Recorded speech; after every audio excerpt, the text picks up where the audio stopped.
Today, we are talking about happiness and how to create it. You've probably heard some version of this advice your whole life. Figure out what you want and go after it. And it sounds right and it feels motivating. And honestly, it's not wrong, right? But really, it's only half of the equation when it comes to happiness. Because you can build the perfect life on paper, right? The career, the relationship, the income, the house, the routine that looks incredible, and you can still feel completely unfulfilled living it. Why? Why? And I've seen it, right? I work with clients who have this situation going on. And I think at some point I lived some version of it too. And if you're listening to this, maybe you have too. So today we're going to talk about why this happens and more importantly, what to actually do about it. Welcome to The Positive Perspective. I'm your host, Kirstin Turner. Let's get into it. So think about something you really wanted. Could be a car, a house, a title for a job, a relationship, whatever it is. And then remember how you felt chasing it. How certain you were that once I get that thing, right? Life would feel different. It would be better, more complete. Maybe you'd feel more accomplished. And then you got it. And it was great for a while, right? But at some point, it just became the thing you have, your new normal. And that feeling that you were chasing, gone. So now there's something else, a new target, a new once I get that. And this isn't a you problem. Like lots of people have this problem, right? This is really, when it comes down to it, it's a thinking problem. And so we'll get into it in today's episode. So there's a famous study that most people in the personal development world know about. In 1978, researchers Brickman Coates and I think it's Yanoff Bowman. I'm not sure.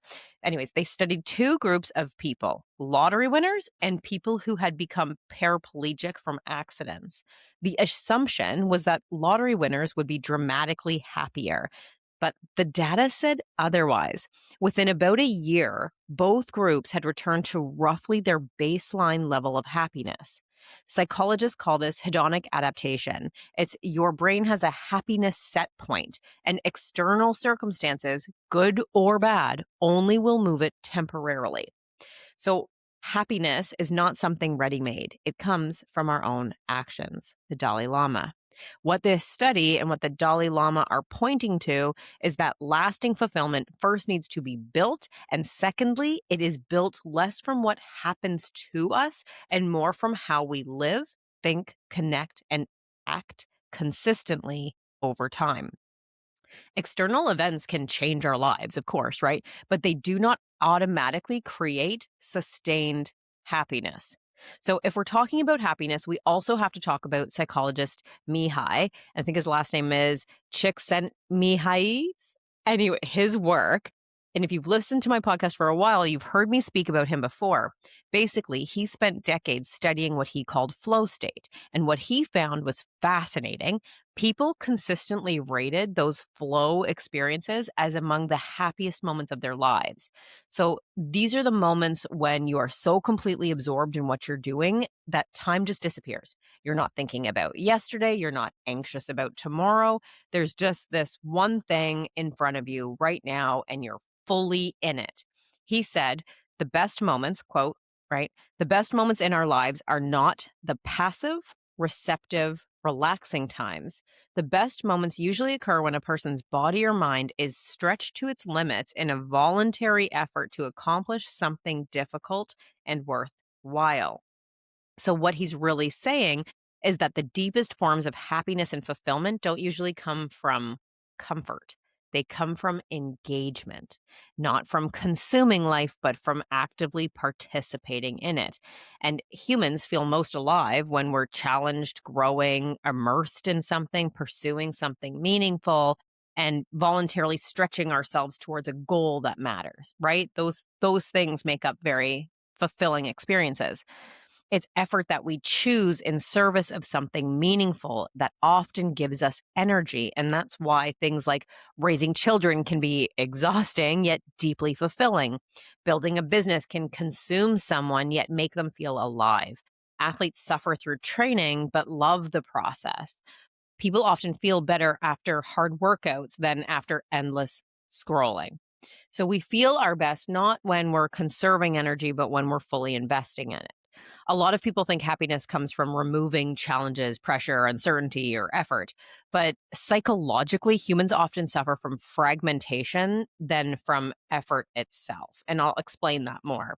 The unhappy mind is usually split between past and future, replaying and predicting, resisting what is, craving an escape, or scattered across a thousand trivial stimuli. So that's usually the things that really make us unhappy. But when someone is deeply engaged in something meaningful and appropriately challenging, the mind often becomes quieter naturally. Why? Because attention becomes unified. So then at this point, there's no room for excessive self consciousness when you're fully immersed in creating, helping someone, solving a problem, building something, parenting, but you're present with them and you're just in it, playing music, training, writing, learning. This is why flow states feel so good. The mind temporarily stops obsessing over, am I enough? What do people think of me? What happens if I fail? What's missing, right? It's this self referential noise just softens. So, paradoxically, many people try to find peace through escape and comfort, but often discover that deeper peace comes through meaningful engagement. Okay, so think about what all of this is actually describing. It's a focused mind, one task, no mental noise, no second guessing, just presence.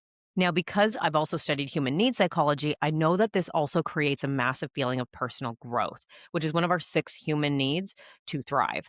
On top of that, 4 of the needs are the needs of the personality, but the 2 most fulfilling needs of our spirit are those of growth and contribution.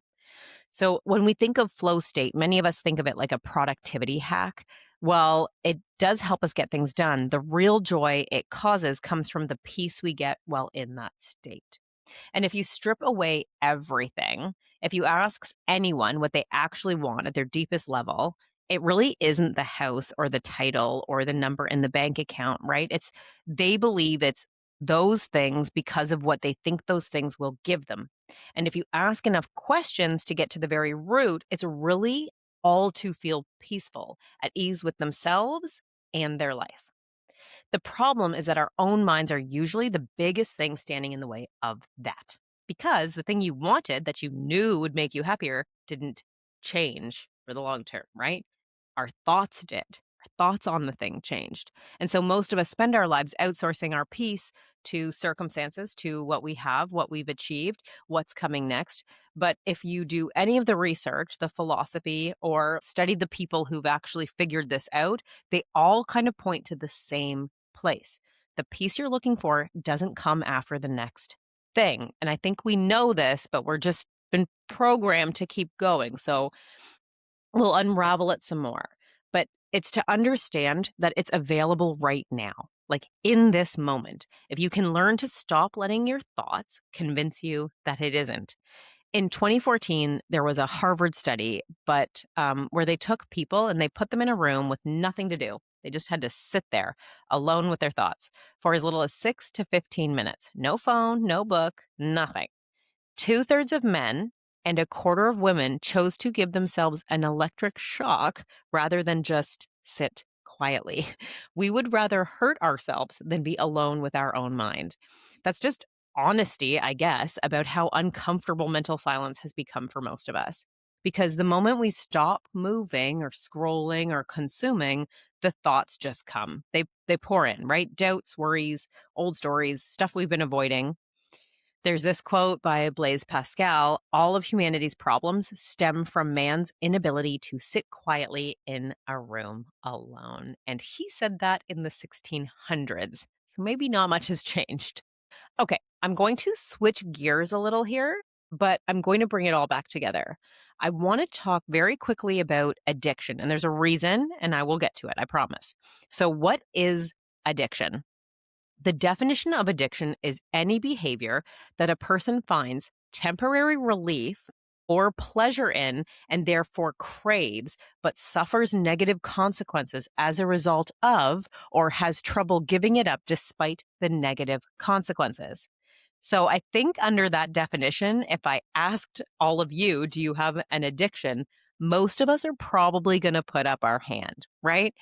Addiction at its core, whether it's alcohol, substances, endless scrolling, overworking, overeating, porn, or even constantly staying busy, is often the brain's solution to one problem. Make the noise stop, distract me, let me focus on something else. And because those things work temporarily, they give you the one thing a busy, anxious mind is desperately looking for: a moment of quiet, a break, a quick hit of dopamine. We don't even have to do much to get that anymore, right? It's all on our phone, pretty much. Dr. Gabor Mate, one of the world's leading experts on addiction, puts it this way: the question is never why the addiction, but why the pain? And so maybe for some of us, it's not pain, but what people don't realize is that that addiction, that thing that we're going for, is a person's answer to something missing. So it's not necessarily the problem. The pain, more often than not, is the relentless mental chatter. So the thing we're wanting to escape, the thing, it just becomes that, and it just fills more and more of that empty space to get away from that mental talk. Thoughts we don't know how to step back from, right? Emotions we don't know how to process, and a mind we've never learned to direct. That is what all of those things can become an escape for. Flow state and addiction are actually chasing kind of similar things. It's this experience of mental quiet, being fully absorbed, and the noise going away. The difference is just the cost. Are you still with me? I hope so. Okay. So here's another side to all of this. And I think it's one of probably the more underrated ideas in the happiness conversation. Boredom is actually good for you. I know that sounds backwards in a world designed to eliminate every moment of stillness. I get it. But when your mind isn't chasing stimulation and you don't feel this constant push to do more or be more, and when you just let your mind wander without a destination, something very interesting happens. And neuroscientists say that that's actually when your default mode network can actually start activating again. Your brain starts making connections, new ideas will surface, old memories link to new insights, and you start processing things you've been too busy to process. Most of us only have that time in the shower or when we're going to bed, but when you create enough space in your life, the surface level thoughts that come up eventually start to fade away, and you get to deeper things, which is actually what contributes a lot to knowing more about yourself and creating happiness in your day to day. That daydreaming is where a lot of our creativity lives, and it's where genuine self-reflection happens. It's often where you find the answers to questions you didn't even know you were asking or needed. Almost everything will work again if you unplug it for a few minutes, including you. Anne Lamott. So, boredom or doing nothing isn't this terrible thing, and it actually isn't even unproductive. It's the doorway to knowing yourself, which is some of the greatest and most powerful growing we can actually do as individuals. And I'd actually be really curious if I were to ask you, what do you believe about being bored? I'm going to guess there's probably a negative association with it, right? And if we do have that negative meaning attached to it, no wonder we don't feel comfortable sitting in quiet and feel like we constantly need to go, go, go, go, go. We hate it because we've really just been trained to. But learning to sit in it without immediately reaching for your phone or an electric shock, which is crazy, is one of the most important things that you can practice. Knowing yourself is the beginning of all wisdom. Aristotle. The first skill, as I've mentioned, is really knowing yourself. And most of us just skip that entirely because we've been trained to know what we're supposed to want. We're shaped by our families, our culture, our social media feeds, our fear of judgment. And so by the time we're making real decisions about our lives, we're often chasing a version of happiness that was never really ours to begin with. That certainly was me when I went down the corporate path, or it had pieces of what I thought, but some of it was construed. So, real self knowledge means looking at the stuff we avoid, past experiences, things that hurt us, truths we don't tell other people because we don't want to cause pain. So, we hold on to shame, guilt, and resentment instead. And I can't even tell you how many relationships I've seen suffer because of this, between couples, between mothers and daughters, fathers and their sons. Like, it's crazy. We suppress it all and then we just keep moving and we tell ourselves we're fine. We're fine. But what's interesting though is that those suppressed feelings, they're all data. We think of them like they're this thing we need to avoid and we just need to move on. And, that's what it is. But they're not, it's not bad. It's just information and they're all pointing at something real about us. Your triggers maybe are trying to show you what you care about. Things that drain you are telling you what you need to stop tolerating. The things that light you up are showing you more of what you want to do. Okay. I'm going to tell you just a quick story about someone. Let's call him Marcus. Really high achieving guy, built a successful business by his mid 30s, had the house, car, accolades, like he has it all, right? He told me that the thing that scared him the most was a Sunday afternoon with nothing scheduled. And because when it was quiet, that's when he felt it, this like low hum of something's missing, this hole. And I remember feeling that hole at one point in my career too. So he kept busy. He just filled every moment and it worked as a strategy right up until it didn't, of course, right? What Marcus eventually discovered was that he had been running a life optimized for basically his father's approval. Every achievement was for someone else, and he had no idea what he actually really valued or what he really wanted. And the only way he found that out was by when we were sitting together, focused on pulling answers out of him, giving him clarity, and teaching him acceptance. But it was really this question of giving him space long enough to hear what was going on underneath. The privilege of a lifetime is to become who you truly are. Carl Jung. Okay, here are 3 questions that I think could help. Don't overthink them. Just ponder, ideally somewhere without your phone, right? Okay. What makes you feel most alive? Not most successful, most alive. Think back to those experiences. Okay. When are you most energized? Not caffeinated, truly energized. Like time just disappears and you feel completely like yourself. Okay. What drains you so completely that no amount of rest seems to fix it? And why?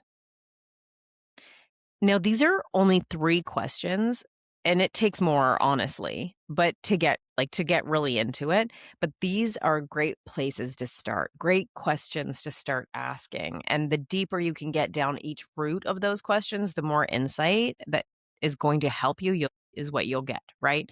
So hopefully with those answers, there's some insight. And now those things that energize you, give you some of those ideas of things that actually really light you up, just schedule them this week. And when something triggers you, don't write a story around it. Just get curious. Ask something like, why did this hit me so hard? Or what is this trying to show me? Just be curious, okay? So you now officially, I'm giving it to you, have a hat, get curious hat. And anytime something goes on, you're putting the hat on, okay? Obviously, I learned this in HR. We wore many different hats. And if you are an entrepreneur, so do you. So this is another hat in your pocket, okay? One thing I like to do is this too. I'll ask myself, how else could I have responded? That question always gives me a lot of insight into my own behavior and whether I could have responded differently. And if I do think so, then I realize that I'm acting or behaving out of something for some reason, and I can figure that out. So maybe that'll help you as well. Okay, we're going to go one more step. So let's say you do the work. You figure out what matters to you. Yay, you get clarity on your values. Amazing. And then you go to do these things and you start going and you're like, yes, here I go. And then your brain goes, yeah, but you're not good enough to do that. Who do you think you are? Well, what if you fail? Now, this is the obstacle that stops most of us. It's not all these external circumstances, not other people. It's your own mind. The average person has somewhere between, I think the research keeps changing, but 12,000 to 60,000 thoughts per day.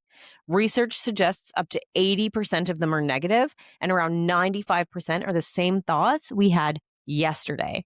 This is why I love Dr. Joe Dispenza's book about breaking the habit of being yourself. He kind of gets into this. So highly recommend reading his book. But anyways, your mind isn't trying to hurt you, right? When it's doing all of this, it's just trying to keep you safe. Like everything it does is literally to keep you safe. It's scanning for threats, it's running old patterns, and it's trying to keep you safe from things that scared or hurt you at some point in your past. But all of those patterns are running on autopilot. You are not your thoughts. You are the awareness behind your thoughts. Eckhart Tolle. Remember what we talked about earlier? Flow state, that experience of complete absorption where the noise disappears. When we was talking about Mihi's research, it actually showed is that the mind in flow is the mind at peace because there's no space for the mental chatter when you're fully present in one thing. And the insight I want you to take with you is that the state isn't only available in peak performance or elite achievement, you can actually cultivate it in ordinary moments. A conversation you're fully in, a walk where you're actually looking at what's around you, a meal where you put the phone down and you just eat and pay attention to your food. Real presence is a trained skill. And it's one of the most direct paths to the feeling that most people spend their whole lives chasing. Because really at the root of it, and I think this is hopefully what you're getting from this conversation, is like, what do people really want? Not just happiness in this abstract form. They want to feel peaceful, content, at ease with themselves and their life right now, not the life they're building toward, but the one that they're actually living, right? And thoughts are usually what interrupt that. It's not reality, it's the thoughts about reality. Okay. So, what do we actually need to practice? Think of it like fitness. You don't go to the gym once, get ripped and strong, and are like, done, right? You go consistently over time, and that capacity builds, right? Your ability to direct your mind works the exact same way. So, psychologists call one specific technique, it's called cognitive diffusion. It's from acceptance and commitment therapy developed by Stephen Hayes, but it's the practice instead of fighting your thoughts or drowning in them. You learn to step back and just observe them. And this is why meditation, you hear it so much, is because that really is the practice of it. And you're not supposed to sit there and just get silent. You're just observing. So it's creating space. That's really what a lot of this is space. So instead of thinking things like, I'm not good enough, you practice, I'm noticing a thought that says I'm not good enough. That's the space and distance from every thought. There's also been lots of research and science that has shown naming your mind, which maybe you've heard me talk about that before, or the voice, right, also helps. A few of my clients have named theirs, so I'll share them with you in case it helps. But Debbie Downer, Trouble Tommy, Hurt Heather. So try giving your mind a name and see if that helps as well. Okay. Another thing is to start practicing single tasking, one thing at a time with your full attention. This trains the mind to be where it is, which is what actual happiness requires. So I'll set a timer to get certain work done, especially work that I've struggled sitting down to make sure that it gets done. And I find I hit flow state in that. And so depending on my day, some days the task ends when it ends. When the timer goes off, it's over. But others, if I can clear my schedule, I'll keep going. It depends on your schedule and what works for you, but it is a great way to manage that. Sit in boredom sometimes, deliberately. No phone, no podcast, no input. Let your mind wander and just see what surfaces. You'll be surprised what you find when you stop just drowning out the noise constantly and filling it with all these other things. And because I know you and how competitive you are, most people can't do this. So this is another thing that you can do that others can't or don't, right? Unless you're like everyone else, which I know you're not. So what does this look like for like your regular life schedule? Do the workout when you don't feel like it because you value health and you're choosing from values instead of mood. You have the honest conversation you've been avoiding because you value authenticity, even when it's uncomfortable. When doubt starts going off, and it will, right? That we all at some point, you don't argue with it or try to eliminate it. You just notice it and you choose what to do next anyway. Maybe most importantly, you stop also expecting to feel good all the time and you understand that discomfort isn't a sign that something's wrong. It's just that something matters. I'll leave that one with you. Basically, we've been sold a version of happiness that's all about these external achieve more, get more, be more, optimize your circumstances. And while none of that is bad, right, it misses a core truth that happiness isn't this destination. It's a quality of attention while we go forward. It lives in moments when your mind is focused, your actions match your values, and you're genuinely present for the life that you're living. Flow state isn't this rare gift, it's a preview of what's available when you can quiet the mind and you're focused on something that's challenging you, helping you grow, and it's just something that you love. Boredom, breaks, pauses, quiet time are not things to escape. It's literally training ground for self knowledge, for creativity, and for really just understanding yourself more. Because the more you know who you are, the much easier it is to make yourself truly happy and to bring that into your day to day. The things we reach for to shut off the noise, scrolling, overworking, substances, constant busyness, are all understandable responses to a mind that's never really been taught or practiced on how to be still. Happiness is not the absence of problems, it's the ability to deal with them. Steve Maraboli. So here's the real equation, right? Know yourself, what actually matters to you, what gives you energy, and what that noise has been covering up. Direct your mind, practice presence, practice stepping back from your thoughts and being somewhere fully instead of everywhere partially. And then just build the life that you want, build the mind that can actually experience it and live it. Because happiness really isn't about getting everything right. It's about knowing what brings you, not someone else, you, actual joy. Because it's different. It's not the same for every person. Incorporating more of that into your life and learning how to appreciate the moments you're already creating. So before I let you go, here's what I want to leave you with this week. Just one thing, just one.